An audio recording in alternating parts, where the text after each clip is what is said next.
Hey there, and welcome. We're going to talk about one of the most powerful and honestly most overlooked tools you have to make that history really, truly shine. So, you know the feeling, right? You've spent weeks, maybe months getting everything perfect. The research is done, the artifacts are chosen, the labels are written. You step back to look at your new exhibit, and it just feels a little quiet. You know the stories are amazing, but they're just not reaching out and grabbing people. Okay, let's look at this. On the left is where a lot of us start. You know, just flat, even light from the ceiling. Sure, you can see everything, but nothing really pops. Now, look at the right. The difference is just wow, right? That's the magic. It's not about spending a ton of money. It's about being clever with light to turn an arrangement of objects into a real experience. And that's because light isn't just for seeing, it's your secret storyteller. It's working behind the scenes, guiding your visitors' eyes, shaping how they feel, and putting the spotlight exactly where the story is. This right here, this is the whole game. Light is an active player in your exhibit. You can take a simple, humble object, light it well, and suddenly it feels precious. It feels important. You're basically creating a visual roadmap, telling your visitors, hey, over here, look at this first. This is the heart of the story. And you know what the best part is? When you do it right, no one even thinks about the lighting. The lights themselves just fade into the background, and all the focus, all the attention goes right where it belongs, on the history. The light becomes this invisible director of the show. So, how do we actually do this? I promise it's not as technical as it sounds. Let's break it down into three simple tools, three levers you can pull to start transforming your space right away. First up, direction.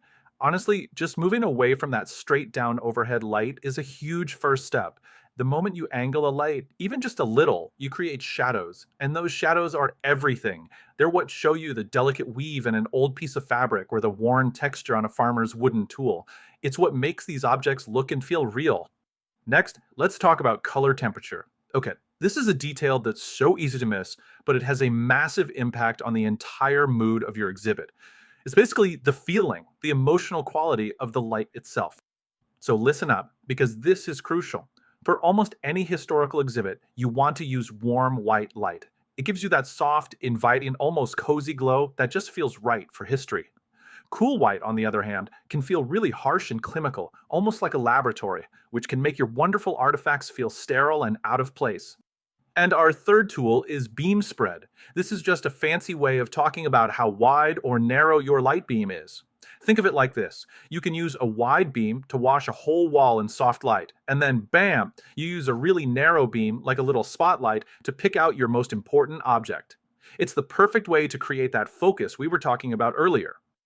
Okay, so we've got the concepts down. Now for the fun part. Let's get practical and talk about how you can actually put all of this into practice. Here it is. Four simple things you can do, like tomorrow. First, don't try to light everything at once. Pick your one hero object and get the light on that piece perfect. Second, when you're buying bulbs, look for warm white LEDs. Third, track lights are going to be your best friend. They're so flexible, you can move and aim them anywhere.